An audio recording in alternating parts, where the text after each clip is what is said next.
NDA hat trick, బీజేపీకి 241 మాత్రమే. కీలకంగా టీడీపీ జేడీయూ సత్తా చాటిన ఇండియా. ఆ టీడీపీ జేడీయూ మా పాత మిత్రులు అంటూ రాహుల్ గాంధీ చెప్తా ఉన్నారు. పాత మిత్రులు అయితే వాళ్లకు ఒక క్రెడిబిలిటీ ఉంది. ఆ క్రెడిబిలిటీని పోగొట్టుకుంటారా? చరిత్రలో చరిత్రహీనులు కావడానికి 2-3 సంఘాలు చాలు. ఇప్పటికే చంద్రబాబు కెరీర్ ఈరోజు ఇది లాస్ట్ అవకాశం వాస్తవంగా చెప్పాలంటే. సో ఆయన ఇప్పటికే చాలా ఇబ్బందికర పరిస్థితి, అంటే ముసలోడు అయిపోయింది వాస్తవంగా. సో అధికారం ఆయన నిలబెట్టొచ్చు కాక, కానీ చరిత్రలో ఈరోజు ఒక స్టార్ వాల్గా ఉండాలంటే నిర్ణయాలు సరిగా తీసుకోవాలి. ఇప్పుడు ఈ టైంలో కనుక నిర్ణయాలు వ్యతిరేకంగా తీసుకుంటే చరిత్రహీనుడిగా చంద్రబాబు నాయుడు కానీ ఈరోజు నితీష్ కుమార్ మిగిలే అవకాశం ఉంటుంది. వాళ్ళిద్దరికి కూడా ఇది ఆఖరి అవకాశం. సో వాళ్ళు ఆ తప్పులు చేస్తారైతే నేను అయితే అనుకోను వాస్తవంగా. నేడు ఢిల్లీలో ఎన్డీఏ భేటీ, నాయకుడి ఎంపిక, బీజేపీని దెబ్బతీసిన యూపీ, మహారాష్ట్ర, పశ్చిమ బెంగాల్, రాజస్థాన్, కర్ణాటక రాష్ట్రాలు, ఎన్డీఏను ఆదుకున్న ఏపీ, బీహార్, మధ్యప్రదేశ్, తెలంగాణ అని కూడా చెప్పొచ్చు వాస్తవంగా. దేశవ్యాప్తంగా పుంజుకున్న ఇండియా కూటమి సెంచరీ మార్క్ వద్ద కాంగ్రెస్ దోబుచ్చులు. వారణాసిలో మోడీకి భారీగా తగ్గిన మెజారిటీ, రాయ్బరేలీ, వయనాడ్లో రాహుల్ విజయం అంటూ కొన్ని చూస్తా ఉన్నాం. సో చూడండి, ఇక్కడ వాస్తవంగా ఇక్కడ ప్రధానంగా ఎన్డీఏలో మహారాష్ట్ర, యూపీ, పశ్చిమ బెంగాల్, రాజస్థాన్, కర్ణాటక రాష్ట్రాలు దెబ్బకొట్టినాయి అనేది వాస్తవం. ఒకసారి దాని గురించి కూడా మనం మాట్లాడాలి. ఎందుకంటే నేను కొన్ని విషయాలు ప్రస్తావనకు తీసుకొస్తాను వాస్తవంగా. ఇక్కడ అంటే నిర్ణయాల మీద డిపెండ్ అయ్యి అధికారం మారుద్దా, ఈరోజు ప్రజలు తిరస్కరిస్తారా అంటే ఇది నిర్ణయం నేను చెప్తా ఉన్నాను, రాసి పెట్టుకుని మిత్రులారా. యూపీలో అంటే ఉత్తరప్రదేశ్లో ఈరోజు మన అందరం అంటే యోగిని పొగుడుతున్నాం వాస్తవంగా. యోగి అక్కడ పెద్ద ఎత్తున డెవలప్ చేస్తున్నాడు. అక్కడ 22 లక్షల ఇల్లు కట్టిరట. 22 లక్షల ఇల్లులు కడితే అక్కడ మెజారిటీగా ముస్లిమ్స్ కూడా ఎక్కువ ఇల్లు కట్టే సందర్భం, కానీ ఒక్క ముస్లిం కూడా ఓటు వేయలేదు వాస్తవంగా చెప్పాలంటే. సో కానీ ఇక్కడ పరిస్థితి ఏంటంటే ఉత్తరప్రదేశ్లో మోడీ తీసుకున్న కొన్ని నిర్ణయాలు ఏవైతే ఉన్నాయో అక్కడ ఇబ్బందికరమైనటువంటి పరిస్థితులు క్రియేట్ చేసినాయి. ఎందుకో చెప్తా. ఈరోజు ఇక్కడ దాదాపు అంతకుముందు 70 సీట్లు ఉండే బీజేపీకి, 70 నుంచి ఈరోజు 30కి పడిపోయింది. అంటే 40 సీట్లు, 35 నుంచి 40 సీట్లు తగ్గినాయి. అంకెలు కొంచెం అటు ఇటు ఉండొచ్చు, అడ్జస్ట్ చేసుకోండి. అంటే నేను జస్ట్ ఎగ్జాంపుల్ చెప్తున్నాను. సో గతంలో 2019లో 70 సీట్లు ఈరోజు ఉత్తరప్రదేశ్ వస్తే 2024 వచ్చేసరికి 30 సీట్లకు పడిపోయింది బీజేపీ వాస్తవంగా. సో ఇంత డ్రాస్టిక్గా ఎందుకు తగ్గింది అంటే చాలా కారణాలు ఉన్నాయి. సరే, మొదటిసారి యోగిని యాక్సెప్ట్ చేయొచ్చు, కానీ ఇప్పుడు యోగి మీద విపరీతమైనటువంటి నెగిటివ్ ఉందనేది చాలా ప్రచారం బలంగా జరుగుతుంది ఒకటి. రెండోది, అక్కడ 2 కారణాలు, ప్రధానంగా 2 కారణాలు అక్కడ విశ్లేషిస్తే కనుక, కిసాన్ యోజన అనేటువంటి ఒక పథకం ఏదైతే ఉందో ఆడ మంత్లీ గతంలో అఖిలేష్ యాదవ్ ఉన్నప్పుడు 2000 ఇచ్చేది. ఇప్పుడు ఈ ప్రభుత్వం వచ్చిన తర్వాత 1000 రూపాయలకు చేయడంతో అక్కడ రైతులందరూ కూడా ఈరోజు పెద్ద ఎత్తున వ్యతిరేకమైనటువంటి ప్రచారాన్ని ఈరోజు బీజేపీని మొదలుపెట్టడం జరిగింది. రెండోది, అక్కడ పోలీసు ఉద్యోగాల్లో దాదాపు 50,000 పోలీసు ఉద్యోగాలు రిక్రూట్ చేయాల్సిన అవసరం ఉండే వాస్తవంగా. కానీ అదంతా రిక్రూట్ చేయకుండా ఈరోజు నిరుద్యోగం పెళ్ళుబికింది కాబట్టి అక్కడ నిరుద్యోగులంతా కూడా ఏకమై బీజేపీకి బుద్ధి చెప్పారు అనేది చాలా స్పష్టంగా కనబడుతుంది. ఇక మహిళల విషయానికి వచ్చినట్లయితే మహిళల్లో కొంత పాజిటివ్ 50-50 కనబడుతుంది కాబట్టి అక్కడ. రెండోది, ఇక్కడ యోగి అంటే 50 పైగా ఎంపీ సీట్లను మార్చాలని చెప్పేసి ఈరోజు ప్రపోజల్ పెడితే ఆ మార్చలేదు అనేది చాలా స్పష్టంగా తెలుస్తూ ఉంది. సో వాళ్ళని పాత వాళ్ళని కంటిన్యూషన్ అనేది వాళ్ళ మీద నెగిటివ్ అవుతుందో అది ఆ ఓటమి కారణమైంది అనేది తెలుస్తూ ఉంది. అంటే ఒక రకంగా యూపీలో యోగి యొక్క కొంత నెగిటివ్ ఆయన మీద నెగిటివ్ అంతా కూడా ఎంపీల మీద పడ్డది.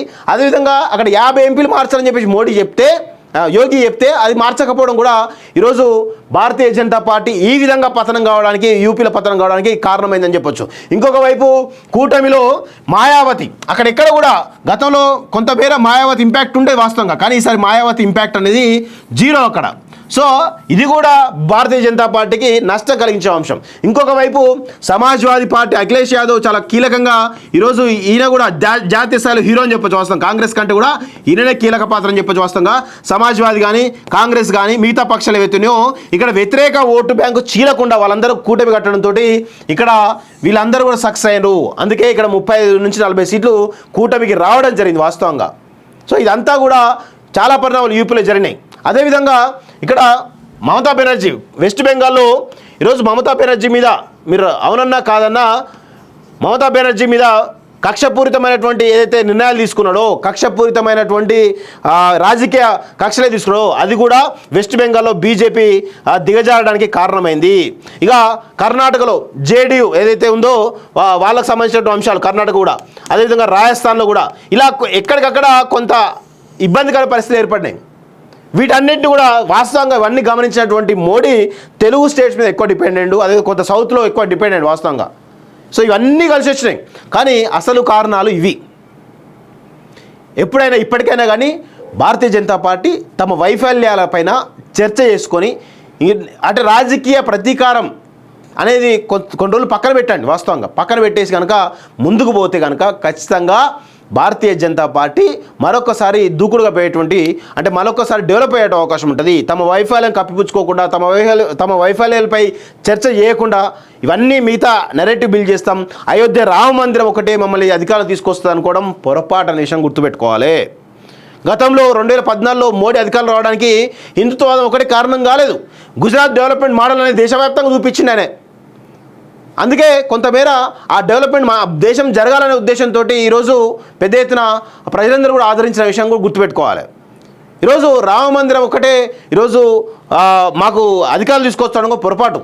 ఇప్పటికైనా కానీ బేరీజ్ చేసుకోండి, మీరు మీ పొరపాట్లు ఎక్కడ వేసిరనే విషయాన్ని తెలుసుకుంటే కనుక ఖచ్చితంగా భారతీయ జనతా పార్టీ మరొకసారి పుంజుకునే అవకాశాలు ఉంటాయి అనేది చాలా స్పష్టంగా చెప్పచ్చు. వాస్తవంగా ఈ ఎన్నికలు భారతీయ జనతా పార్టీకి ఒకవేళ 400 సీట్లు వస్తే కనుక భవిష్యత్తులో పెద్ద ఎత్తున ఓటమి అంటే పెద్ద ఎత్తున వాళ్ళు వ్యతిరేకత మూటగట్టు అవకాశం ఉంటాయి. కానీ ఈసారి బోటాబోటీగా వచ్చింది కాబట్టి ఒళ్ళు దగ్గర పనిచేస్తారు కాబట్టి ఖచ్చితంగా నెక్స్ట్ టైంకి వాళ్ళు ఈ వైఫల్యాలు ఏవైతే నెక్స్ట్ టైంకి రిపీట్ కాకుండా ఉండడానికి ఒక అవకాశం ఉంటుంది అనే విషయం కూడా గుర్తుపెట్టుకోవాలి.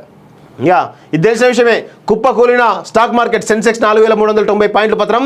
మదుపర్ల సొమ్ము 31 లక్షల కోట్లు ఆవిరి. భారీ నష్టాల్లో అదాని షేర్లు 45 పైసలు పడిన రూపాయి అంటూ చూస్తాను. ఎంత ఘోరం చూడండి.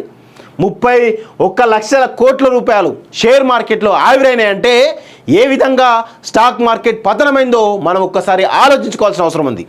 ఎంత దారుణం అది, చాలా దారుణం. ఎంతమంది మధ్యతరగతి వాళ్ళు వాళ్ళ డబ్బులు కోల్పోయినారో. ఇప్పుడు ఇంత తొందరగా ఈ స్టాక్ మార్కెట్ ఎదుగుతుంది అనుకోవడం పొరపాటు. ఎగ్జిట్ పోల్స్ అన్ని బోల్తా, బీజేపీకి భారీ మెజార్టీ అంటూ జోస్యం. యూపీ బెంగాల్ పైన తప్పుడు అంచనాలు టీవీ చర్చలు వినిపిస్తున్న axis my India chairman Pradeep Gupta అంటూ చూస్తాను. ఎస్, యాక్సిస్ మై ఇండియా ఏదైతే ఇండియా టుడే వీళ్ళు ఇచ్చిన సర్వేలు ప్రతిసారి కూడా ఏకమైతే వాస్తవంగా అవి స్పష్టంగా ఉంటాయి, వాస్తవంగా దగ్గరగా ఉంటాయి. కానీ ఈసారి ఆయన ఇచ్చినటువంటి రిజల్ట్స్ ఏవైతే ఉన్నాయో అవన్నీ అంచనాలు తారుమారైనాయి. నిజంగా కూడా ఆయనకు ఇబ్బందికరమైన విషయమే. రేపు ఈ సర్వేలు ఎవరిని నమ్మరు. ఒడిశాలో నవీన్ శకం అంతం. రాష్ట్రంలో తొలిసారి గద్దెనెక్కిన బీజేపీ 147 స్థానాలకు గాను 78 సీట్లలో గెలుపు. 24 ఏళ్ల బీజేడీ అప్రతిహాత పాలనకు తెర. ఎస్, ఇట్లాంటి వాటికి తెరబడుతూ ఉన్నది వాస్తవంగా. అంటే దేశంలో సమూలమైన మార్పులు రావాల్సిన అవసరం ఉంది వాస్తవంగా. దానిలో భాగంగానే ఇదని కూడా చెప్పొచ్చు వాస్తవంగా.